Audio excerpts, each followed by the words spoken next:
Bienvenidos a la Conferencia Anual de Estudios Económicos del Fondo Latinoamericano de Reservas. Usualmente esta conferencia tenía lugar durante muchísimos años en la ciudad de Cartagena y reunía académicos de las más altas calidades, policy makers, miembros de las entidades multilaterales y un grupo muy especial, pero en esta oportunidad pues no podemos reunirnos y hemos querido celebrarlo con un webinar muy especial en particular porque tenemos dos participantes superiores, llamémoslo de esa manera, en esta oportunidad.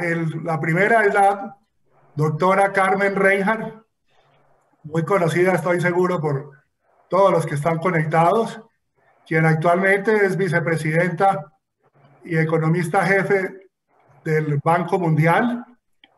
Con anterioridad estaba y está en licencia de la Universidad de Harvard, de la Escuela Kennedy de la Universidad de Harvard.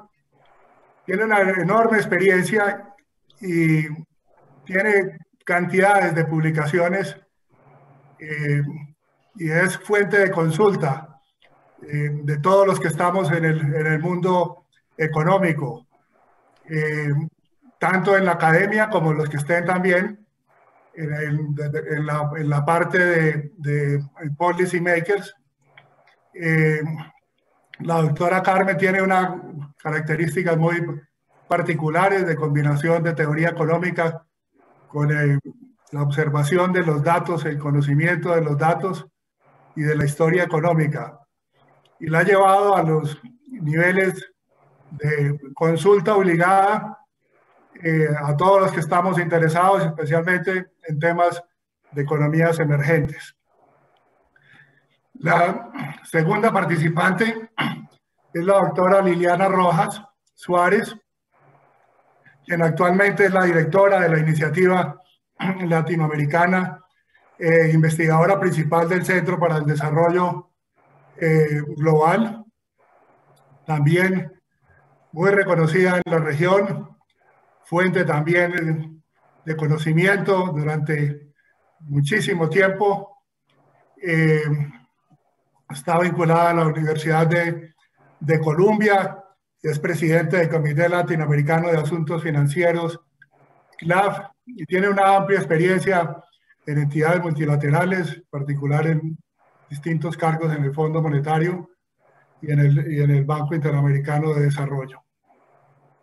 Tenemos dos personas excepcionales sobre un tema fundamental y lo hemos querido restringir en toda esta discusión sobre los impactos del COVID, lo hemos querido restringir al tema de fragilidades financieras en América Latina. Fragilidades que pueden haber sido causadas o exacerbadas por el COVID-19. Entonces no quiero extenderme más y dar tiempo para que nuestras dos participantes, nuestras dos invitadas, poderles sacar el máximo jugo, que estoy seguro que las personas que están en este momento conectadas y que posteriormente lo verán indiferido, la verán todas las presentaciones y sus comentarios, lo verán con el mayor interés. Y no quiero, como decía, extenderme y quisiera entonces pasarle la palabra en primer lugar a la doctora Carmen Reijar. Adelante, Carmen. Muchas gracias, es un placer participar, aunque no estamos en el bello Cartagena, donde nos hemos reunido en otras ocasiones, pero espero que en un futuro pueda ser así. Como se pueden imaginar, dado el tema de este webinar, yo voy a hablar de fragilidades en América Latina en particular y a nivel global más general. Primero quisiera comenzar hablando un poquito del patrón histórico de una crisis financiera. Esto no lo estoy haciendo por curiosidad académica ni por hablar de historia, sino lo estoy haciendo para comparar la situación presente, en qué se parece y en qué es distinta al patrón, ¿no? Histórico. Las crisis bancarias, y en el caso de Colombia, la del 98, por ejemplo, generalmente antes de la crisis ha habido un periodo generalmente largo de crecimiento. Durante ese periodo de crecimiento hay mucho optimismo y el crecimiento y el optimismo se combinan y significan mayor endeudamiento. La gente se endeuda al nivel de hogares, al nivel corporativo. Entonces, la mezcla de crecimiento, de optimismo y el crecimiento también apoyado por una expansión crediticia y una expansión de deuda también se presta para burbujas en mercados inmobiliarios, en la bolsa, un elemento de, llamémoslo, de bonanza, hasta que para.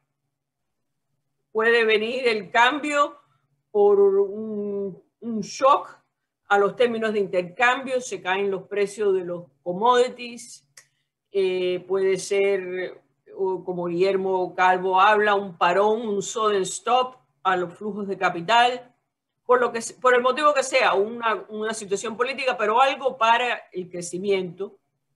Y ahí viene, dado el aumento previo en deuda privada, séase de hogares, séase de corporativo, de las dos, viene el aumento en la cartera morosa, los problemas financieros terminan siendo también agravando más todavía lo que es ya una recesión.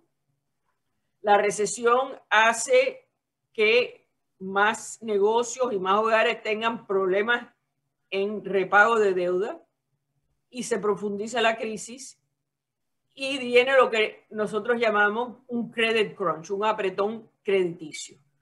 Por el lado de los hogares y de las empresas, no se quieren endeudar más porque están tratando de reducir la deuda que habían adquirido en el periodo anterior. Y por el lado de los bancos, se dan cuenta que hicieron préstamos muchas veces no muy prudentes. Entonces, toman más medidas para levantar la calidad del nuevo crédito. Pero la combinación esa produce un credit crunch. ¿Por qué yo estoy hablando de esto hoy día?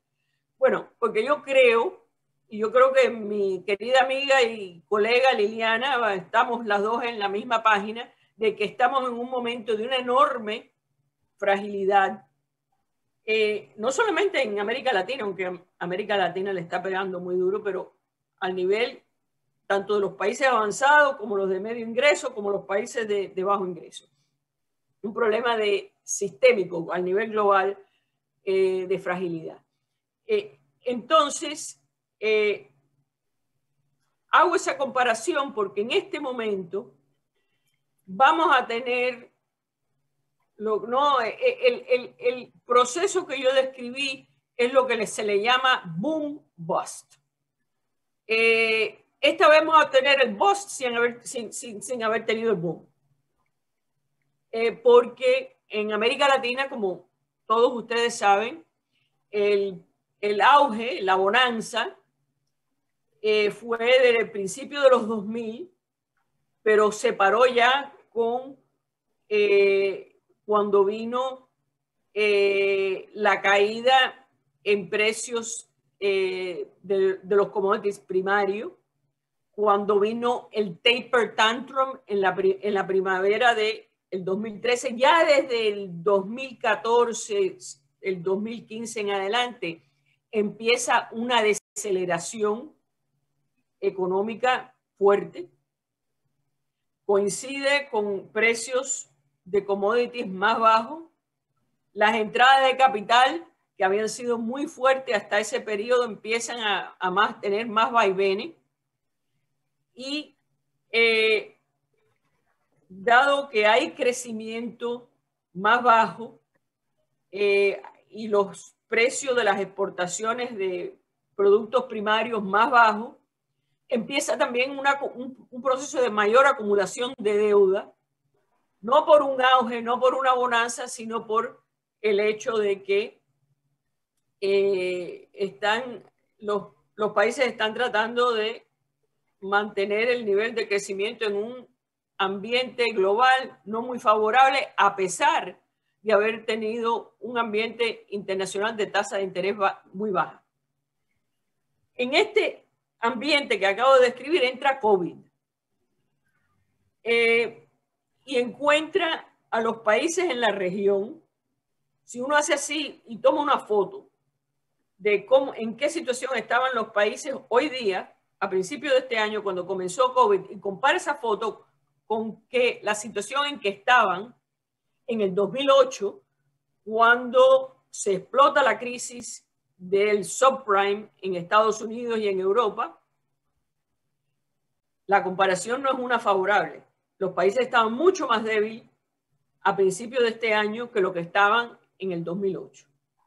Y en el 2008, la crisis no les pegó a los emergentes. Vaya, fue una cosa relativamente breve. Vaya, hubo toda la turbulencia financiera en los mercados de capital, pero la crisis del 2008-2009 la llamaron una crisis global, pero era una crisis en 11 economías avanzadas que tenían un problema en el mercado inmobiliario y exceso de deuda asociado con ese mercado. Esta vez es una crisis verdaderamente global. Y como es de la recuperación del 2008, del 2009, que fue muy rápida, también muy impulsada por el crecimiento de China, que estaba creciendo a más de 10% por año, y fuertes precios de los commodities internacionales, no estamos en esa situación hoy día. Entonces,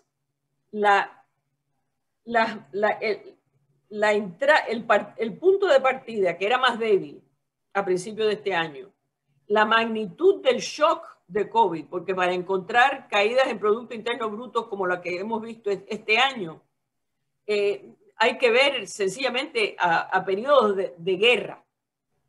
Están fuera de las normas. Esa combinación con el hecho, y yo llevo hablando de esto desde febrero, de que la recesión esta no iba a ser en forma V, sino más una U prolongada, lleva a morosidad de pagos en las instituciones financieras por motivos de que hay hogares que han perdido el empleo y no lo van a recuperar rápidamente. Hay restaurantes que cerraron sus puertas y no las van a volver a abrir. Hay muchos negocios pequeños que, sobre todo en el área de servicios, que están siendo muy impactados por todo lo que está ocurriendo. Entonces, esta crisis financiera yo la llamo una crisis callada, porque como estamos tan enfocados en lo que es los problemas de salud, la volatilidad tan enorme macroeconómica que tenemos, estos problemas como que se han ido han recibido menos atención, pero son muy importantes. Muy importantes. También estos problemas han sido atenuados porque la mayoría de los países, esto es cierto en América Latina y en otras regiones también, los bancos han dado un alivio de repago a hogares y a negocios, y ese alivio, que es un alivio temporal, ha ayudado a no revelar inmediatamente qué parte de la cartera está ilíquida y qué parte de la cartera está insolvente. Pero yo creo que esa revelación de lo que es insolvente y lo que es ilíquido va a empezarse a manifestar a medida que todas estas medidas empiecen a tomar su curso y regresan más los bancos otra vez a pedir repago en su cartera. Entonces, yo creo que estamos en un punto de una fragilidad financiera que es particularmente preocupante también porque las crisis también que impactan al sector financiero, donde hay que hacer correcciones para reducir la carga de pérdidas en los balances de las instituciones financieras, esas crisis tienden a tener una recuperación más lenta. Tienden a tener una recuperación más lenta porque una de las locomotoras de las recuperaciones y del crecimiento es el crédito nuevo. Entonces, los bancos, las instituciones financieras, después de una situación como esta, no que una situación como esta es común históricamente, pero digo, una situación que tenga paralelos con lo que estamos viendo, van a terminar con más deuda del gobierno en su portfolio, más préstamos morosos en su portfolio y menor capacidad o apetito para dar crédito nuevo. Y ese credit crunch es sumamente importante para frenar el crecimiento. Y yo sé que José piensa también preguntarnos sobre qué hacer, pero voy a dejar eso para otro momento y terminar ¿no? el panorama inicial así.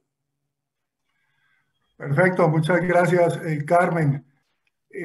Paso de manera inmediata la palabra a Liliana Rojas. Por favor, Liliana, adelante. Muchas gracias. Déjame primero, ahí estamos, salió, compartir pantalla y la presentación. Antes que nada, al igual que Carmen, lo primero que quiero decir es que efectivamente extraño tremendamente las reuniones en Cartagena y como en muchísimas ocasiones anteriores, estoy completamente de acuerdo en todo lo que ha hecho Carmen. Y mi intención con esta presentación es un poco, creo, que ponerle algunos números, algunos datos a la presentación de Carmen, porque estamos definitivamente en la misma página. Entonces, bueno, cuando inicia la COVID, si algo tenemos que reconocer como punto de entrada es que a pesar de las debilidades macro de la región, los sistemas financieros en las últimas décadas se habían fortalecido relativamente, básicamente por mejoras en calidad supervisora, regulatoria, bancos centrales independientes y además unas mejoras en la gobernabilidad de los bancos. Eso hacía que cuando se mide el capital en forma comparable entre diferentes países, básicamente los ratios de capital están más o menos a los niveles similares a los de países asiáticos emergentes. Pero llega la COVID y básicamente ha expuesto vulnerabilidades que ya existían, muchas de las cuales ha mencionado Carmen, y ha generado otras. Y para saber qué cosa es lo que va a estar pasando, básicamente la dinámica de cómo se está desarrollando la pandemia y el tipo de políticas que se están implementando es lo que va a determinar la estabilidad del sistema financiero. Todos sabemos que los bancos, básicamente para analizar unos bancos, uno tiene que analizar activos y pasivos. Y los bancos entonces van a estar tan fuertes como estén sus clientes, o sea, sus deudores, sus contrapartes y los colchones que tengan para enfrentar problemas de solvencia y liquidez. Hay muchos factores que están generando nuevas vulnerabilidades y varios ya los mencionó Carmen. Yo voy a presentarles 4 ejemplos brevemente porque no tenemos tiempo, y todos bajo lo que llamo el paraguas de la incertidumbre. Incertidumbre porque no se sabe qué empresas son viables, de corto plazo, de largo plazo, cuál es la mejor política, el mejor instrumento que debería utilizar el gobierno para ayudar. Entonces, toda esta incertidumbre genera son resultados de estos factores que están generando nuevas vulnerabilidades. El primero lo mencionó Carmen, que es el desplome de los ingresos. Y el desplome de los ingresos de familias y de empresas obviamente trae un problema de disminución fuerte en la actividad económica que aumenta el riesgo crediticio. Y aquí el gráfico que estoy presentándoles es un gráfico que tiene el ingreso, el PIB per cápita a precios constantes de 2008 en 3 países.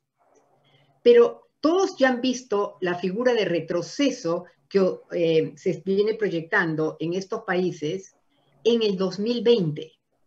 Y se habla de un rebote para el 2021. Lo que yo quiero mostrar en este gráfico es que ese rebote está aquí en el 2021. Pero dada la caída tan grande que ha habido en el 2020, esa pequeña recuperación con todo implica que para países como Brasil, México y Perú hay una pérdida de prácticamente una década o más en algunos países. Además, siendo que las familias y las empresas sobre todo han perdido estos ingresos, preocupa mucho lo que mencionó Carmen, y es que las corporaciones que son clientes de los bancos domésticos han aumentado y vienen aumentando en los últimos años significativamente su endeudamiento externo. Y los problemas de refinanciación de acreedores con acreedores internacionales de estas corporaciones obviamente disminuye la calidad del deudor para los acreedores locales. Son los mismos clientes. Si la empresa tiene problemas de refinanciar en el exterior, también va a tener problemas en sus balances totales, que son los que están mirando, los que están evaluando los bancos locales. El segundo punto, que también mencionó Carmen, es el tratamiento regulatorio de los préstamos bancarios, que es básicamente la postergación de pagos de préstamos, que efectivamente se han dado en toda la región. Estos son los países de la región y de una forma tienen diferentes modalidades. En algunos casos se han facilitado estas postergaciones de pagos, en otros casos se han hecho obligatorias y en otros casos se han facilitado reprogramaciones. Pero el punto más importante aquí es que en la mayoría de los países no se han requerido provisiones adicionales. Los bancos no tienen que hacer provisiones adicionales cuando hacen estas postergaciones de pago. Entonces, lo que está sucediendo es que los bancos generalmente están reportando estos préstamos que están sujetos a postergaciones de pagos como que estuvieran en regla. O sea, como que no hubiera ningún default, que no hay atrasos, simplemente y además no están requiriendo estas provisiones adicionales, aunque quiero señalar que hay algunos bancos que sí lo están haciendo. Siempre he dicho en mis análisis de las crisis bancarias que no ha habido ninguna crisis en que todos los bancos fracasen. Siempre hay bancos que sobreviven y sobreviven bien.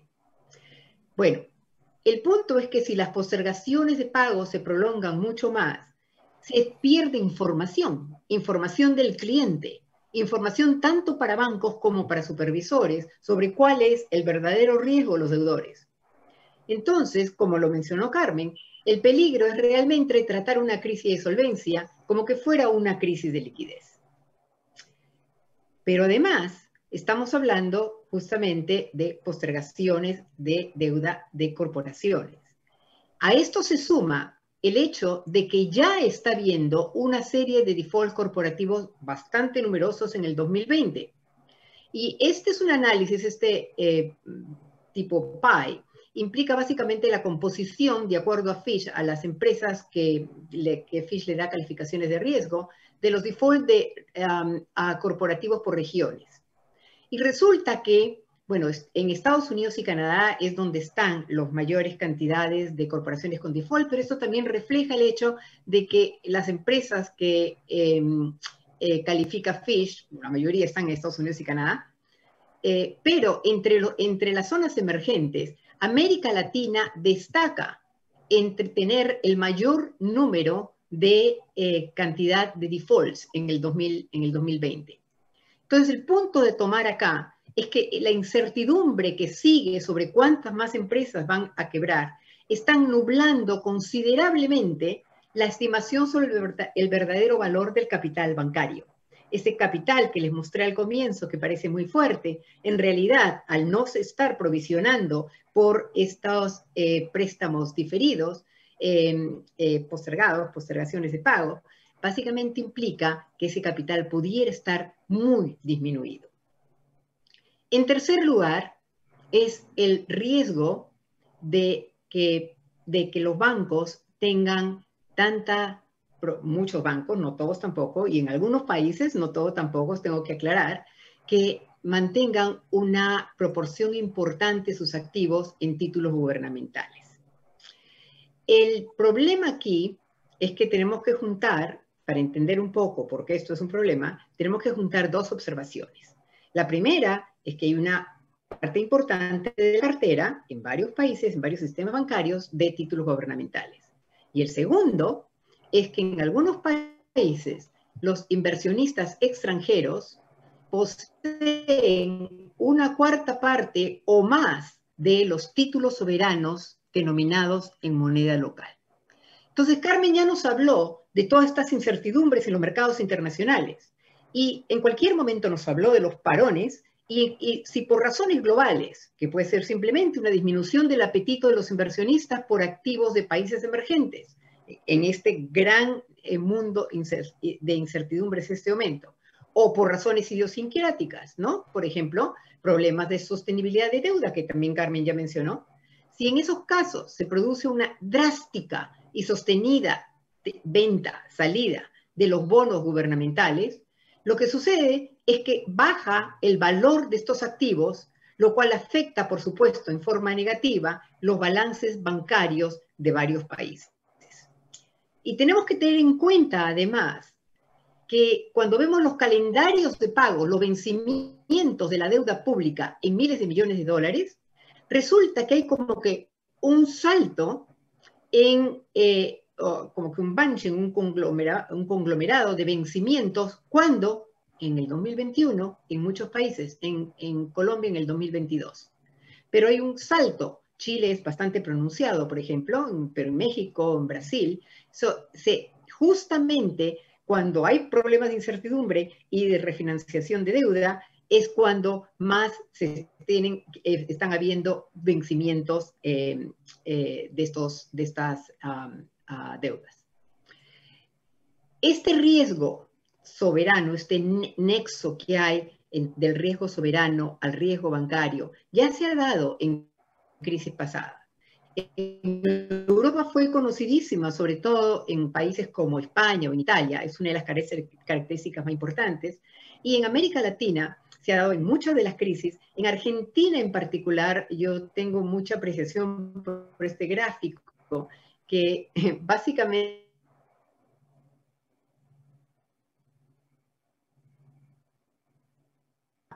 en Argentina, como uno, el MBS spread va aumentando, el riesgo va aumentando, y conforme ese riesgo va aumentando, la tenencia, la composición en los bancos formado por bonos gubernamentales también aumenta, ¿Hasta cuándo? Hasta que se da la crisis. O sea, cuanto más riesgosos eran los bonos gubernamentales, mayor la tenencia de los bancos de estos bonos del gobierno. Obviamente, aumentando las fragilidades del sistema bancario y debilitando su capacidad de responder a shocks, y obviamente cuando ocurre la devaluación y la caída de la convertibilidad, toda la crisis macro se traslada también en crisis financieras. Pero entonces este es un punto a tener en cuenta que sobre todo en estos momentos en que los países necesitan más y más financiamiento, puede estar afectando a los sistemas bancarios.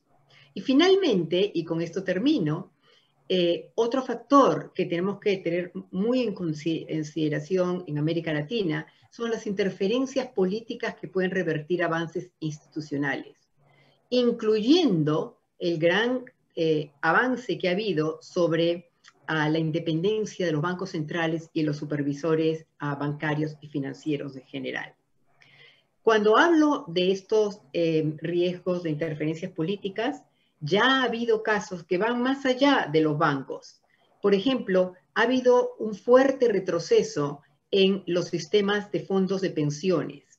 En varios países, y aquí destaca Perú, los congresos han legislado amplios, muy grandes retiros de los fondos de pensiones de Perú sin tener ninguna alternativa para la jubilación.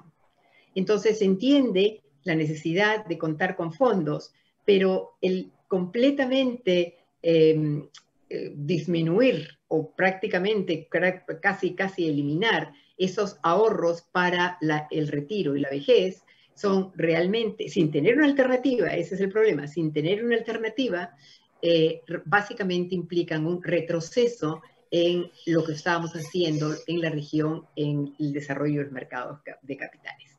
Estos son mis comentarios iniciales y paro aquí entonces. Muchas gracias, Liliana. Pasamos entonces a la parte de comentarios complementarios y preguntas. Quisiera empezar con Carmen, a que hablemos un poco más del tema de la deuda.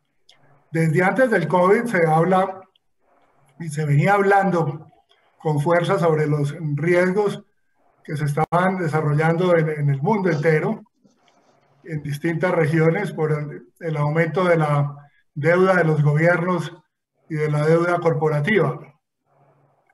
Después de eso cae el COVID y hemos visto enormes aumentos de deuda. Y todavía estamos en este mundo del COVID y muy probablemente vamos a seguir viendo incrementos significativos en los niveles de deuda y por lo tanto riesgos financieros asociados a los niveles de deuda que van alcanzando los países.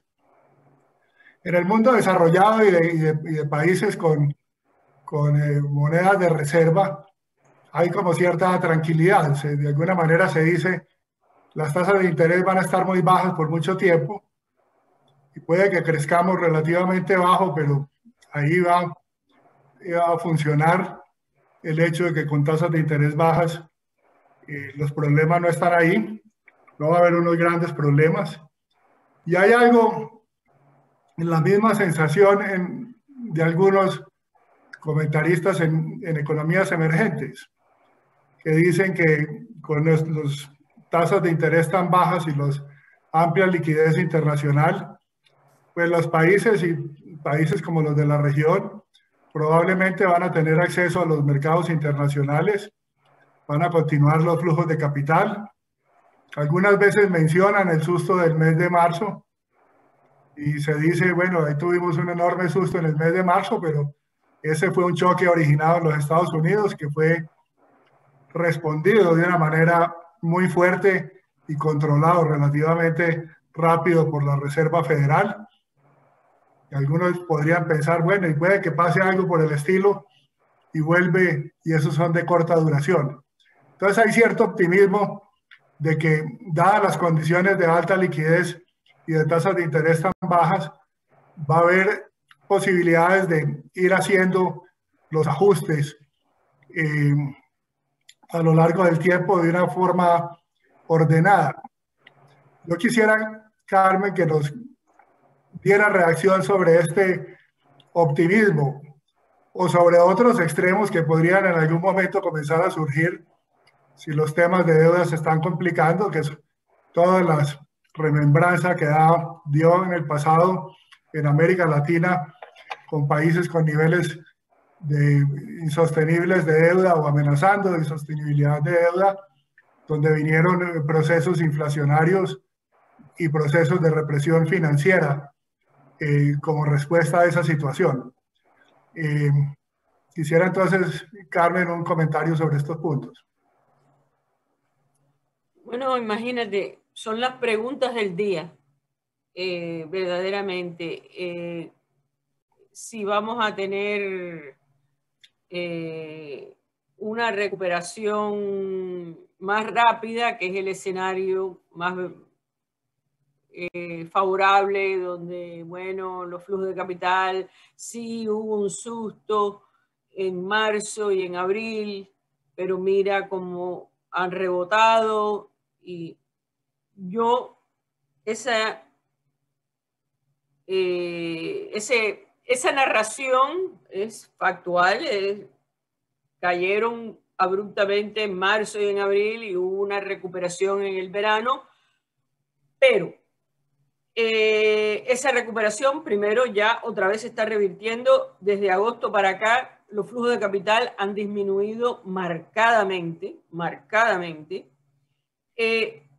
y el suponer de que el cambio en política monetaria histórico desde que el Fed fue fundado en el 1913 se va a repetir el año que viene otra vez o de aquí a 3 meses, me parece que no está basado en realismo. Es decir, que concretamente por el lado, hablemoslo por el lado de push and pull, el lado de el empuje que viene de afuera y lo que atrae al capital. Por el lado de push, el empuje que viene de afuera, el gran ajuste monetario. No que yo espere que en el futuro cercano el Fed va a comenzar a tratar de apretar, ni mucho menos, pero el gran impulso de liquidez, de no solamente la baja de tasa de interés, sino el establecer todo esos facilities, credit facilities.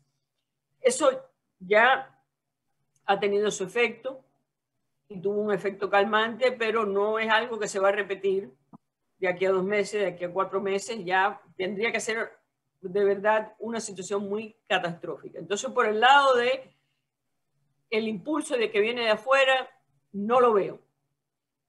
Tampoco veo de que los países en América Latina, otros emergentes, de pronto se hagan muy atractivos en una situación global donde en esta vez, a distinto del 2008-2009, no hay una locomotora grande como lo fue China para impulsar a los países fuera de la crisis, llevar a precios de commodities internacional más elevados. Los países petroleros la están pasando muy difícil, como sabemos. Entonces no lo veo. Por el lado de atraer flujos de capital, y ahí Liliana y lo ilustró muy bien, estamos todavía en el proceso de confundir problemas de solvencia con liquidez. Mucha liquidez no va a resolver un problema fundamental de solvencia corporativa, de solvencia de gobiernos. Yo no estoy hablando que vamos a regresar al 1980, no estoy hablando de eso ahora, pero que es la situación global más difícil desde el principio de los 80 para los emergentes. Yo creo que es así. Yo creo que es así porque los problemas no se empiezan a... yo estuve en una conferencia hace una semana más o menos, un poquito más de una semana, donde el argumento, no, mira, en marzo todos pensábamos que venía el fin del mundo y no ocurrió así. Pero hay que acordarse que Paul Volcker, el chair del Federal Reserve, apretó, históricamente fue el aumento más brutal de tasa de interés en Estados Unidos en octubre del 79. Los países latinoamericanos no hicieron default en noviembre de 79. ¿No? El año 80 fue peor, el 81 fue peor que el 80 y el 82 fue cuando de verdad empieza a desatarse las crisis. Es decir, que hay un elemento acumulado. Déjame terminar diciendo que también el escenario de que porque tenemos una moneda de reserva, no hay que preocuparse por el aumento de deuda, no lo veo tampoco algo que me convenza. No hay que preocuparse inmediatamente, pero lo que los que argumentan, hacen esos argumentos como Blanchard, están pensando en un mundo de hace muchas décadas atrás. En Estados Unidos, cuando tuvo una deuda muy elevada después de la Segunda Guerra Mundial, lo único que tenía era deuda pública. Lo único. No había deuda privada y no había pensiones. Hay que acordarse que donde estamos hoy día, con una población mucho más anciana y un nivel de pensiones mucho más alto, la tasa de interés, cuando hay una tasa de interés baja, sí te mejora lo que llamamos el on-balance sheet, porque te reduce el costo del endeudamiento, ¿no? La cartera de lo que tienes que pagar de tasa de interés. Pero por otro lado, hay un deterioro en los fondos de pensión, porque esos retornos también están deprimidos. Entonces, te mejora el on-balance sheet y te empeora el off-balance sheet. Voy a concluir diciendo que las distinciones entre lo que es on-balance sheet y off-balance sheet siempre es tenue. Porque lo que comienza como deuda privada antes de una crisis termina siendo deuda pública después de la crisis. Y eso me lleva a mi preocupación, como mostró Liliana, ¿no? El problema de toda la caída en riesgo, del aumento de riesgo corporativo, el aumento de riesgo que hemos estado hablando de las instituciones financieras, tiene implicancias para la solvencia soberana, porque esa deuda puede pasar de manos privadas a manos públicas muy rápido. Véase el último caso de Irlanda, no hace tanto tiempo. Y déjame terminar en esa nota. Perfecto, muchas gracias. Voy a pasar a Liliana. En las comparaciones que se hacen de América Latina con otras regiones sobre el impacto del COVID, tanto el impacto en términos de salud como de económico, se traen comparaciones, por ejemplo, sobre qué tan desarrollados están los sistemas de seguridad social, los niveles de informalidad que tienen los países, la capacidad fiscal que pueden tener, diferenciaciones de ese tipo. Pero una cosa que es curiosa es que en ese tipo de discusiones no se habla de que la forma como han logrado responder y porque algunos países pueden responder mejor que otros a los impactos económicos del COVID estén asociados a los niveles de desarrollo y de profundidad de los mercados financieros. Entonces, la pregunta, Liliana, es ¿cómo ve que el hecho de que nosotros tengamos niveles de desarrollo y de profundidad en algunos de los mercados financieros, en muchos de los mercados financieros, inferiores a los que se observan en otras partes. ¿Cómo cree que está influyendo en la capacidad de respuesta que han tenido estos países frente al COVID? Sí, Jota, gracias por la pregunta. Definitivamente el poco desarrollo de los mercados financieros ha tenido un rol muy importante, tanto en la forma como la crisis ha impactado a las economías latinoamericanas, así como en la capacidad de la respuesta de las autoridades. Sabemos que cuando hacemos una comparación de América Latina con respecto, por ejemplo, a los países asiáticos emergentes, el grado de intermediación financiera en la región es bajísimo, pero es bajísimo por décadas. No, esto no es una cuestión nueva, se ha tratado de una serie de programas de mejora, pero la verdad es que estamos realmente en zonas muy bajas. Entonces, en cuanto al efecto sobre la economía, las muy bajas tasas de ahorro y la consecuente poca disponibilidad de fondos para la intermediación ha amplificado el efecto del COVID sobre las familias y las empresas. Con ratios de depósitos bancarios, ratios sobre el PIB, muy bajos, a proporciones altísimas de la población no han tenido acceso a fondos de los cuales disponer durante la cuarentena. Ni en los bancos, ni en fondos mutuales, ni en acciones. O sea, no hay un ahorro del cual tú puedes tomar mano, ahorro precaucionario en el momento que lo necesitas. Esto obviamente ha complicado tremendamente mantener la cuarentena y ha agravado el contagio, ¿no? O sea, ha habido hacia un efecto hacia el tema de salud mismo, de crecimiento a salud. Por otro lado, tenemos que también los ratios de crédito sobre PIB son bajísimos y eso ha implicado que una proporción muy importante de empresas, sobre todo las pequeñas y medianas empresas y las microempresas, no haya tenido acceso a financiamiento bancario cuando más lo necesitan. Eso, a pesar de las garantías que han otorgado los gobiernos para los créditos bancarios. Lo que ha sucedido es que en muchos países la utilización de estas garantías ha estado muy por debajo de la oferta gubernamental.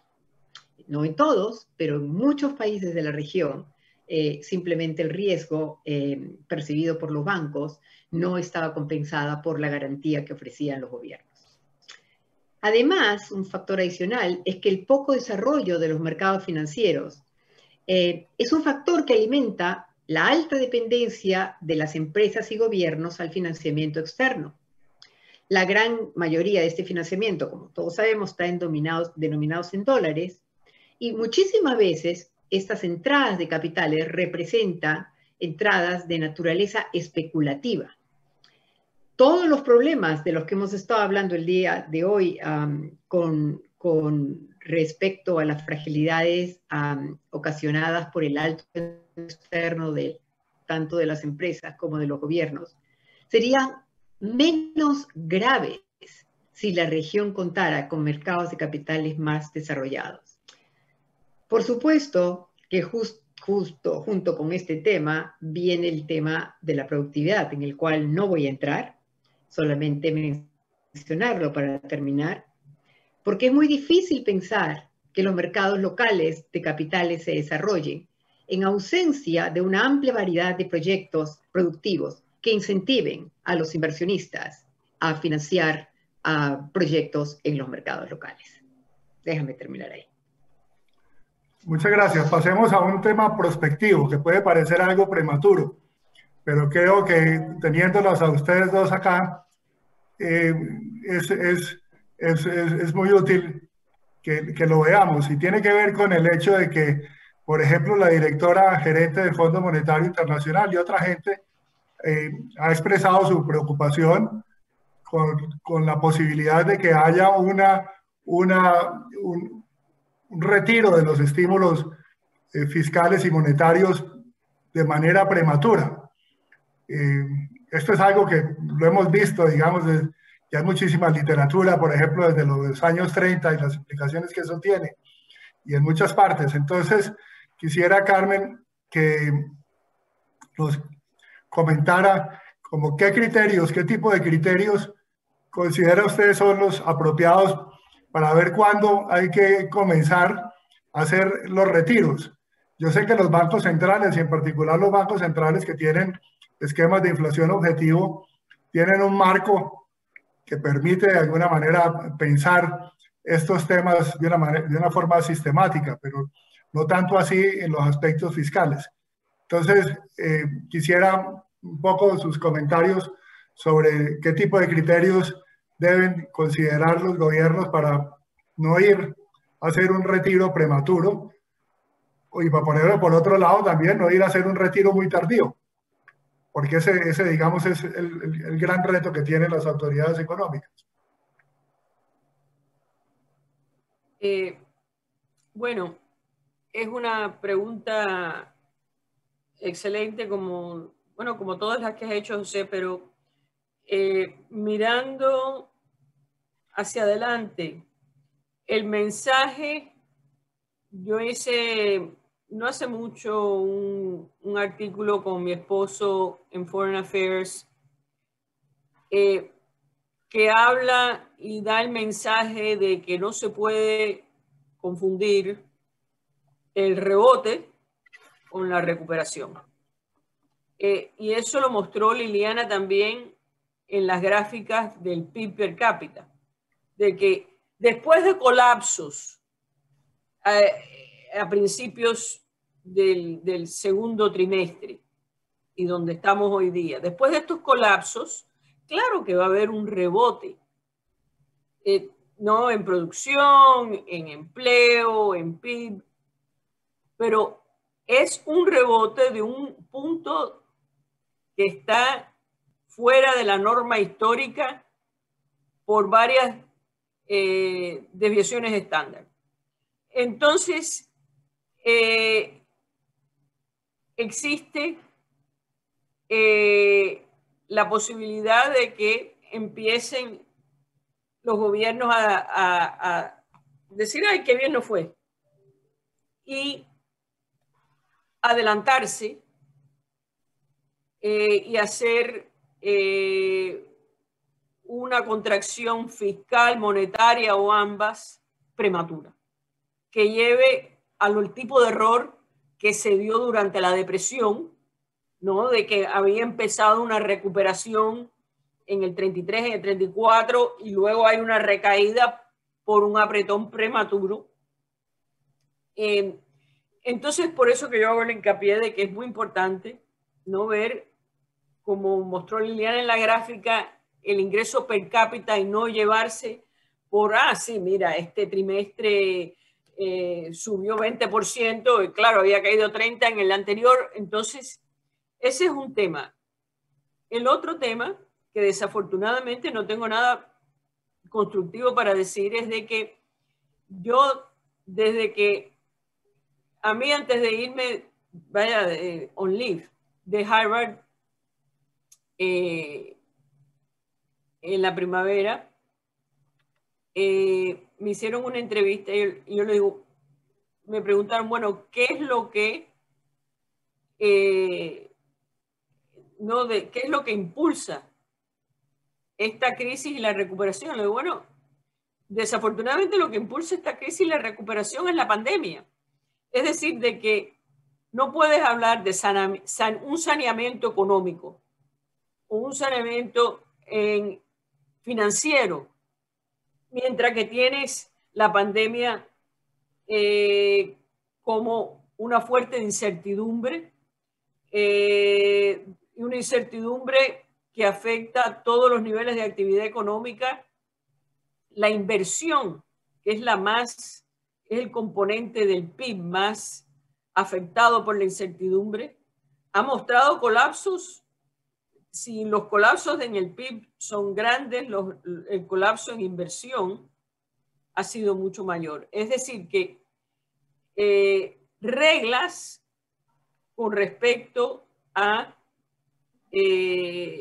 cuándo es hora de ajustar, de apretar, va a estar muy determinado por cuál es la percepción de si de verdad estamos fuera de el alcance de la pandemia, porque si no, es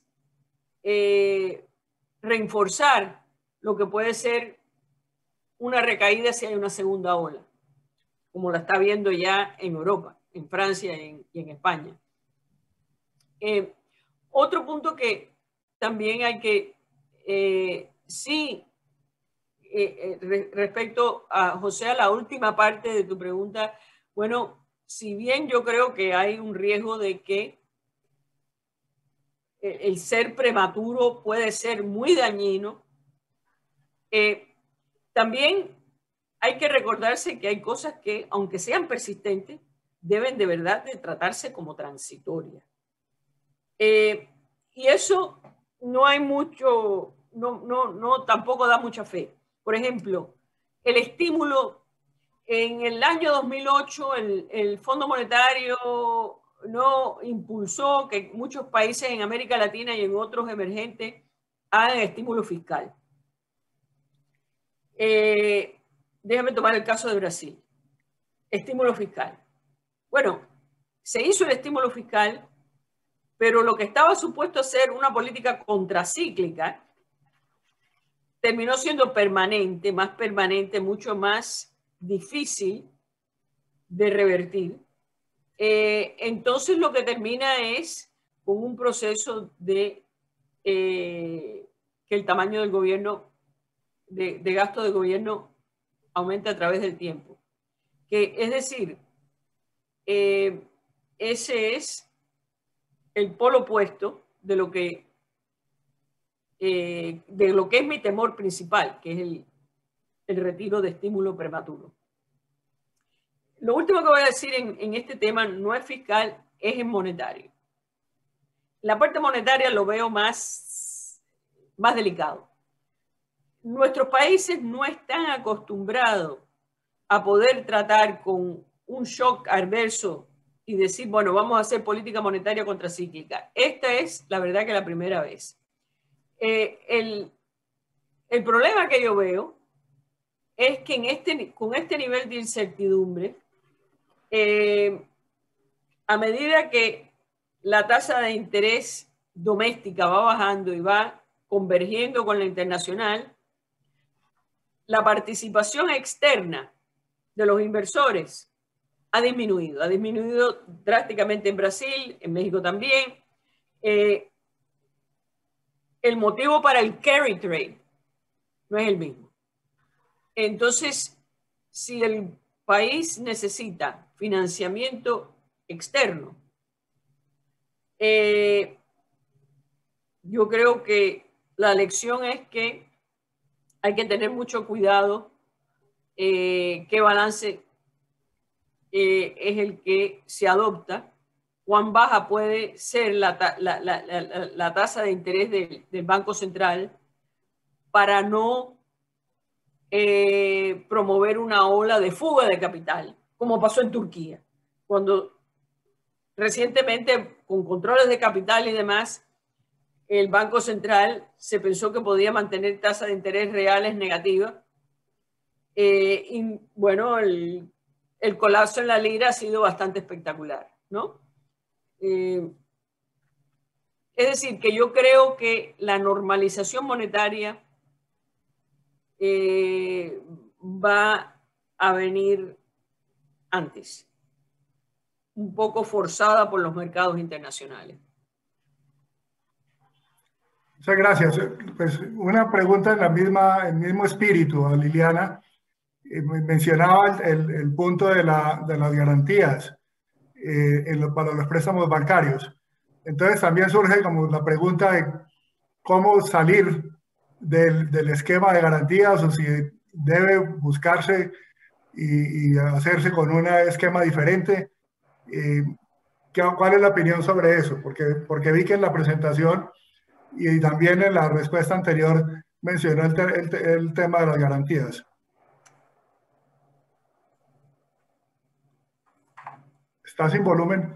Sí, gracias. Sí,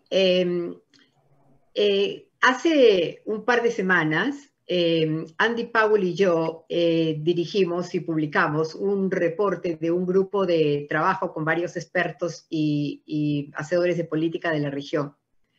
Y allí lo que mostramos es que la oferta pública de garantías ha variado mucho dependiendo del espacio fiscal de los países. O sea, no sorprende entonces que Chile y Perú fueran los países con los mayores programas de garantía, alrededor del 8% del PIB.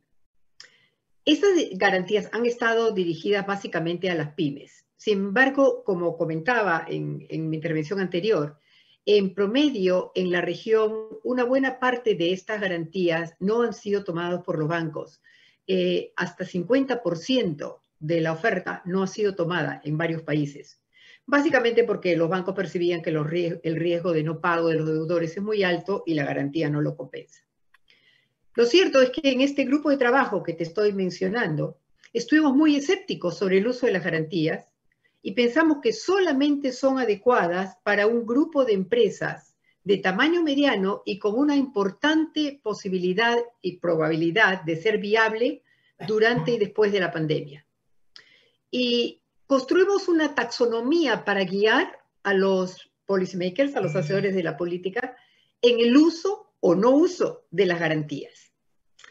Entonces, por ejemplo, para empresas pequeñas e informales, pensamos que las garantías no es el instrumento adecuado, porque no existen los incentivos para los bancos de otorgar créditos importantes en medio de la gran incertidumbre de la pandemia. Como mencionó Carmen al comienzo, las tiendas pequeñas, los restaurantes chicos van a cerrar y no vuelven a abrir, simplemente se vuelven no viables. Entonces, en este caso, pensamos, por lo menos mientras hay la duda sobre si son viables o no, que lo adecuado es una asistencia no reembolsable. Estamos hablando de las empresas pequeñas. Asistencia no reembolsable, o sea, grants, la palabra grants en inglés. Y esto, por supuesto, dependiendo del espacio fiscal disponible. Sin embargo, si se producen señales que la empresa es inviable, este tipo de asistencias también debe pararse. Y en vez de ellos, otorgar transferencias monetarias a las familias de bajos ingresos que son dueños de estas empresas. O sea, si tú ves que tienes una muy pequeña empresa, que has ayudado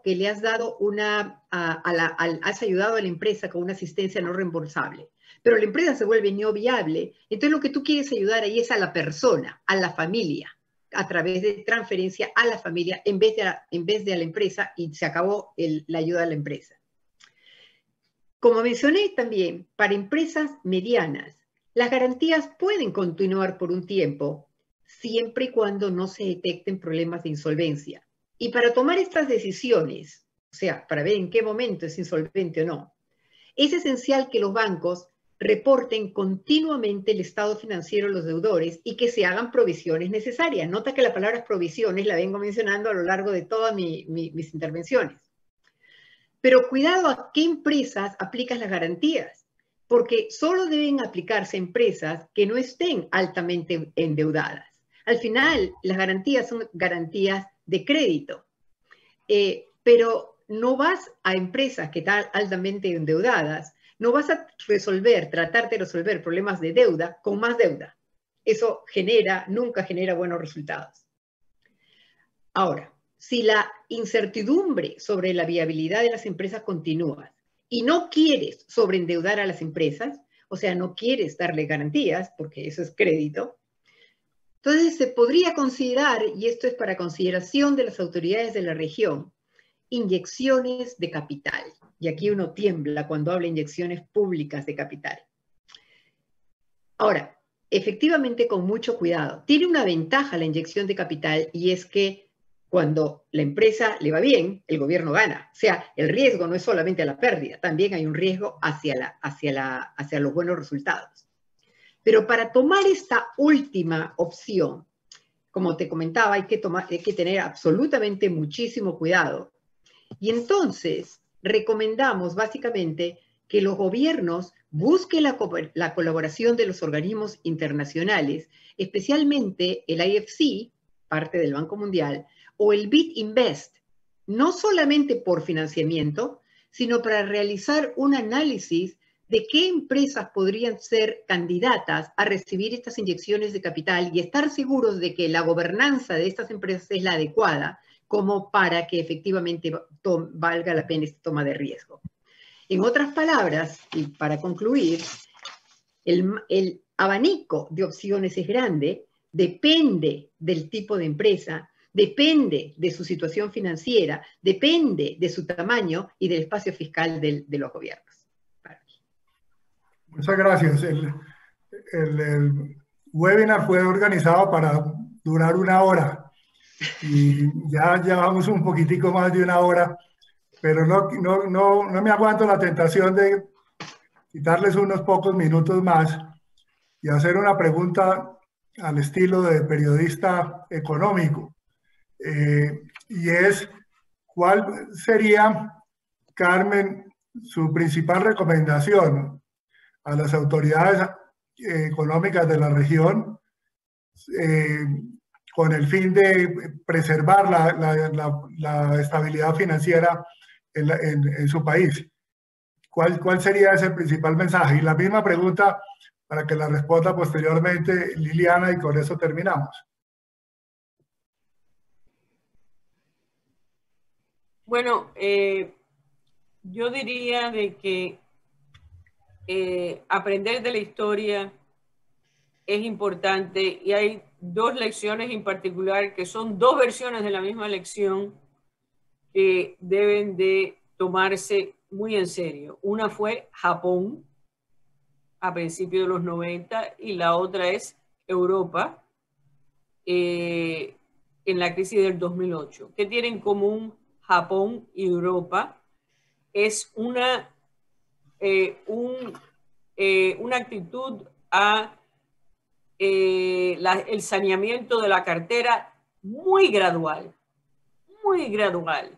Es decir, la tendencia es por eso que se empiezan a hablar de los préstamos zombie, que surgen a raíz de la crisis japonesa. Es decir, la corporación estaba muerta, pero el préstamo seguía vivo. Y el hecho que los bancos van a terminar, como mencioné en una de mis intervenciones anteriores, van a terminar con una cartera que tiene una alta proporción de bonos del gobierno, porque se ha emitido mucha deuda, y una alta proporción de préstamos morosos.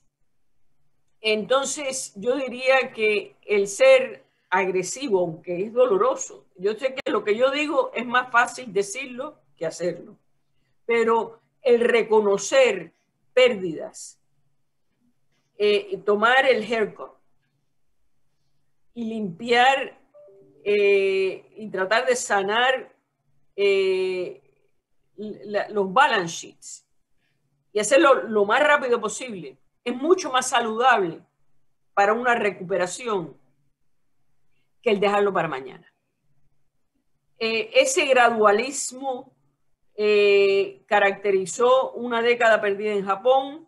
En Europa, por ejemplo, la crisis fue muy severa también en Estados Unidos. Me refiero a la crisis del 2008 con el mercado inmobiliario, y fue feo, los foreclosures, todo ese proceso no fue un proceso elegante, pero fue un proceso más eficiente que limpió la cartera de los bancos más rápido de lo que se limpió en la mayor parte de Europa, y la capacidad, y eso genera la capacidad para que las instituciones financieras puedan volver a dar crédito nuevo que se va a necesitar para una recuperación. Así que aprender más de la experiencia nórdica de principios de los 90 que de las experiencias que no hacer en la experiencia japonesa, la experiencia de muy buenas partes de Europa en los 2008. Eso yo diría que es una lección que hay que tomarle muy en serio. Excelente, Liliana. Sí, en la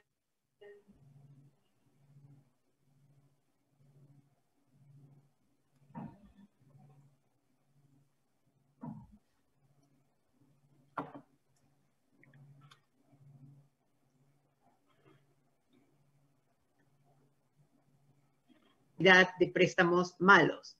Y para evitar eso es imperativo que los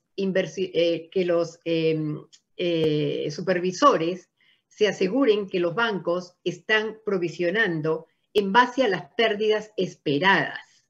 O sea, hay pérdidas que ya se están esperando en este momento, cuyas provisiones no deben parar y que en muchos países no se están haciendo y deben estar haciéndose ya.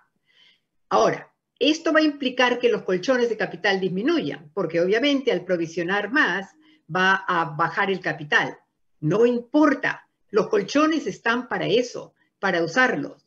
Si se necesita dar un mensaje claro de que el capital ha disminuido y que eso no implica que el banco se ha debilitado, sino que al contrario, se ha fortalecido porque ha reconocido las pérdidas y las está provisionando y está haciendo los write-off desde un comienzo. Eso es más bien una señal de fortaleza, no debilidad. Por supuesto, para hacer, ya saben, que los calificadores de riesgo se están observando mañana, tarde y noche. Entonces, para hacer muy claro que estas disminuciones de capital son transitorias y no para toda la vida, entonces se puede trabajar con los bancos y que ellos presenten cuál es su plan de recapitalización en los meses siguientes. Y finalmente, muy importante, presenté como mi última transparencia las interferencias políticas que pueden evitar que todas estas salidas o estas recomendaciones no cumplan. Importantísimo en todo este periodo proteger la independencia de los bancos centrales y supervisores. Eso que se ha ganado, que ha ganado la región, muchos de los países a lo largo de la década, es algo que tenemos que mantener y cuidar como oro. Termino con esto. Perfecto, muchas gracias. Damos entonces por terminado este webinar, agradeciéndoles nuevamente de manera muy especial. Creo que ha sido espectacular, maravilloso este webinar, muy útil para todos los que han estado conectados y todos los que lo van a ver posteriormente en diferido. Este es un tema crucial, un tema que de alguna manera parecía entre todas esas discusiones se estaba quedando un poco atrás la discusión sobre todo este tema de fragilidad financiera y que quisimos traerlo en presente acá con dos expertas sobre el tema, a quienes les reitero mi agradecimiento y por supuesto también el agradecimiento a todos los que están conectados. Muchas gracias. Gracias, adiós. Bueno, hasta luego. Gracias. Hasta luego. Gracias a usted. Gracias, Tres. Excelente.